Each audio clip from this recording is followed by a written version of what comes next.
سلام، من یاقوتم و خوش اومدید به ویدیوی دیگه.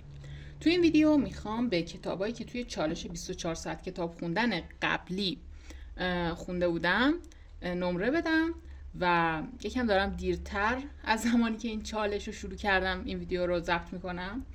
بودن یه ماهیه که این چالش تموم شده ولی خب حوصله نداشتم ویدیوشو ضبط کنم و همزمان میخوام یه چالش 24 ساعت کتاب دیگه شروع کنم که میخوام بگم چه کتابایی رو میخوام توی این یکی چالش بخونم. اول بریم سراغ نمره دادن به کتابای چالش قبلی. من توی چالش 24 ساعت کتاب خوندن قبلی 13 تا کتاب خوندم که 3 تاشون فقط یه بخشی بوده از یه کتاب و ادامهشون ندادم و فقط 10 تاشون رو شروع کردم و تموم کردم.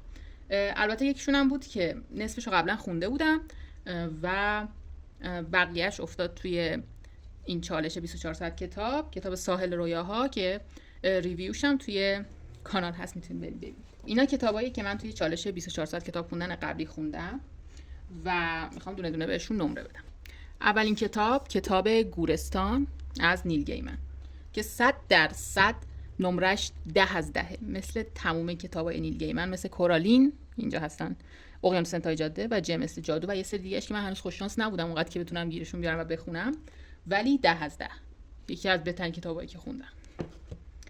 اینگرید و گورگ، این یکی از کتابایی بود که من سال نمیدونم 99 یا 1400 دقیق یادم نیست بهمن اون سال خوندم و تو ذهنم مونده بود که برم یه بار دیگه بخونمش و از کتابخونه گرفتمش و خیلی کتاب خوبیه و هیچی ازش یادم نبود، فقط یه چیز محوی ازش یادم بود ولی میدونستم که عاشقشم و خوندمش و دوباره همون حس سال اولو برام داشت و ممکنه که اصلا پادکستش رو ضبط کنم به طور کامل، ولی هنوز مطمئن نیستم. این سری ایده هایی دارم که هنوز خیلی به اون ایده ها نتونستم درست بپردازم و عملیشون کنم.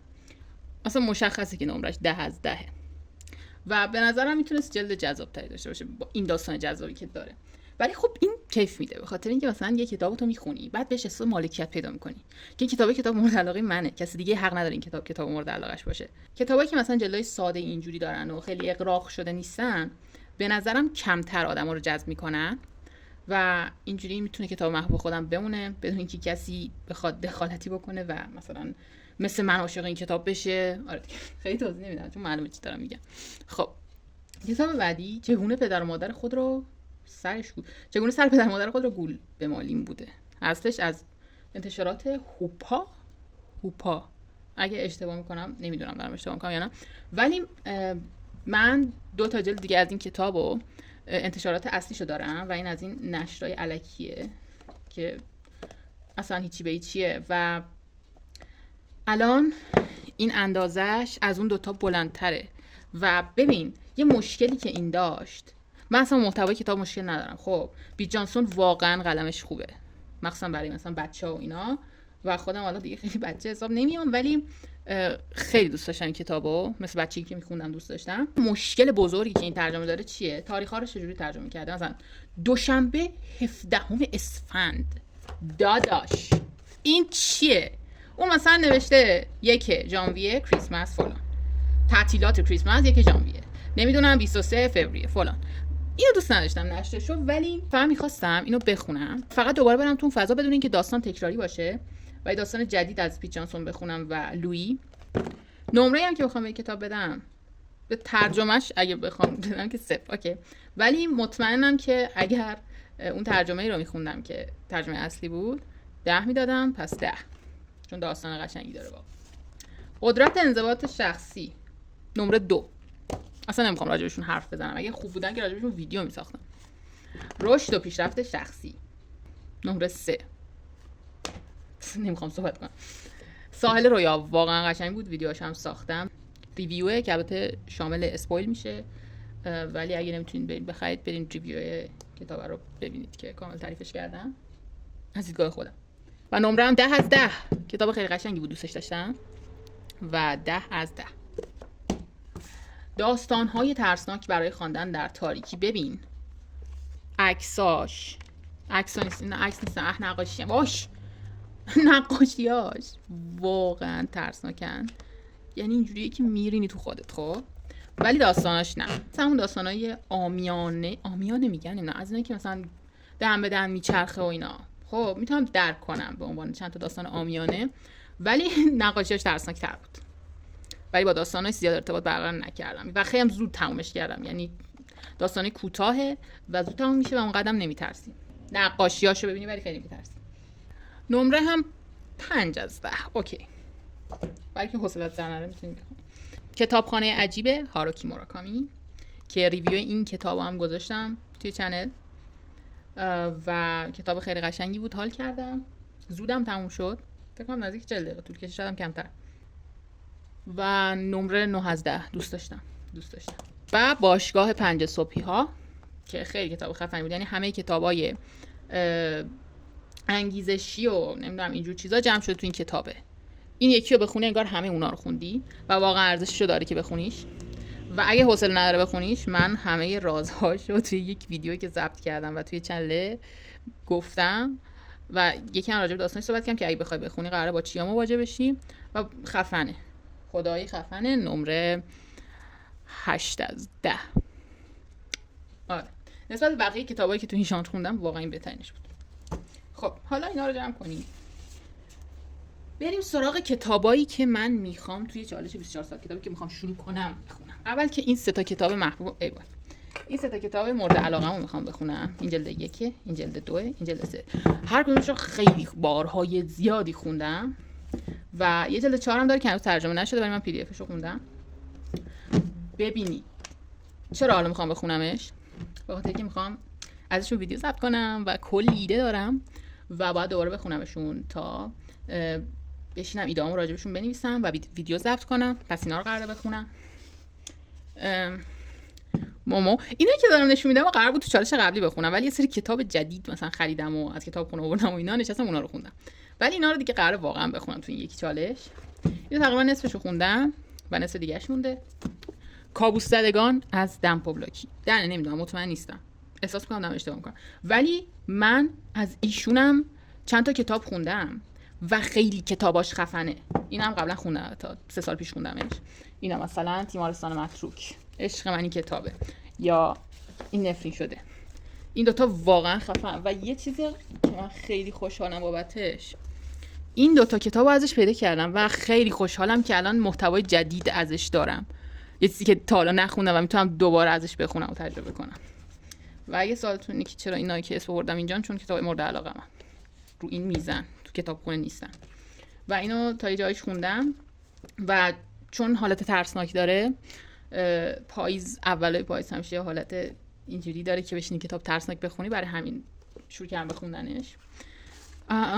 و این دوتا که قراره بخونمشون، اسم کنم اگه بخونمشون، منبع بی پایانی که از دن پاولاکی، آره دن اینجا نوشته دن رو این کتابه که نمیتونید ببینیدش، دن پاولاکی دارم تموم میشه اون منبع بیکران، ولی خب میخونمشون. بعد موقعش باشه و موقعش خودش پیش میاد، اون زمانی که تو بیشترین لذت رو از خوندن کتاب داری میبری.